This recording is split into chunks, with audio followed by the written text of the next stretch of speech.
Hey everyone. So I wanted to share with you that what's been going on in Israel right now has happened several times in the past. In fact, about 2,000 years ago, we were being invaded by Rome. Now imagine, they've just invaded the entire world and took it over and just rolling through from country to country. They came to us and we are causing them a lot of problems. We are very good at defending ourselves. We have Hashem on our side. However, unfortunately, it takes a turn for the worse because at that time, similar to today and what was going on before October 7th, there were lots of different opinions among the Jews. 3 or 4 major factions among the Jewish nation in Israel.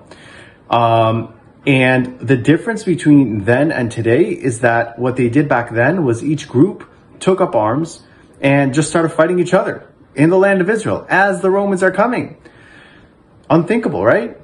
And that's really the main difference between today and back then. Back then, they settled their conflicts in one way. That's it. They're gonna slaughter each other. Unfortunately, today it's more of yelling, screaming, publicly shaming, taking to social media, complaining to America. Those types of things happened back then also, but they went a step further and actually started slaughtering each other in the streets as Rome was approaching. Now this is unthinkable, and sure enough, Rome surrounds Jerusalem, cuts off their food and water. And back then, you couldn't just airlift, Jerusalem, send air packages from like planes and stuff like that. So they were really stuck. Luckily, they had prepared for such a thing, and they had warehouses full of food, fully stocked, that could have lasted them years and years and years. And but what happened was these armed factions in the old city start killing each other, and thinking of ways to demoralize and win over the other armed faction. Again, these are Jewish factions fighting each other within the old city as Rome is encircling it to starve it to death. And what they do is they burn each other's food. Particularly one group, which was extremely fanatic, burnt the city's supplies, food supplies. They burnt all their supplies so that they would be forced to fight Rome, because this group really believed that they were supposed to fight Rome and that they would win. Could you imagine that? A small teeny army fighting Rome. We weren't spiritually worthy of such a miracle. And the rabbis knew it. The rabbis said to these people, you guys are crazy. This is the wrong thing to do. Nobody listened to the rabbis, unfortunately, right? And instead, this armed faction of the Jewish nation started causing a ton of problems for the Jewish nation. Now, thank God today, we're not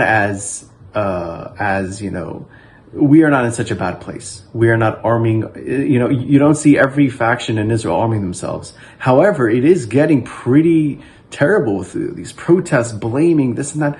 Why are we blaming each other? Why are we causing more divide amongst our nation when we're being attacked? What we need to do now is keep that inspiration that we had right after October 7th, that inspiration to unify, to put our differences aside, and to just forget all the childish arguments and just focus on the truth. And the truth is, it's really hard to do that as a nation. It's hard to do that in our own homes, and it's hard to do that within ourselves to make peace.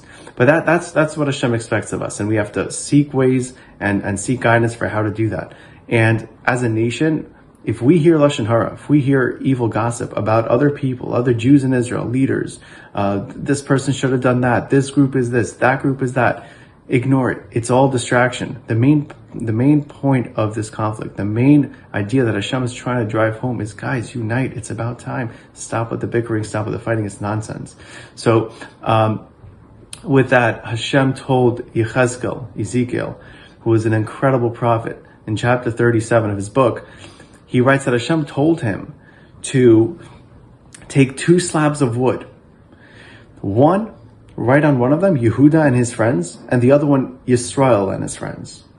Why? Because at that point of history, there was also conflict in his generation. The kingdom of Jerusalem, the kingdom of Israel had split into 2.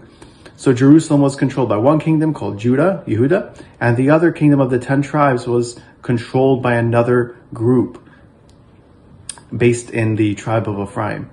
And Hashem commanded him, Write Yehuda's name and his friends on one slab, Yisrael's name on the other and his friends, and put them together in your hands. And magically those woods will become one. Those two slabs of wood will become one slab. And do this in front of everyone to give them hope, to show them that one day we will be united in our land as one nation. It's our job to see that prophecy happens in our lifetime. So let's do this. Let's put our differences aside. Let's focus on what we have to do to become a purified nation. And B'ezrat Hashem, we're going to bring Mashiach, and we're going to bring an unprecedented time in our history that is peace. And once we unite as a nation, the world will respect us a lot more than they do today.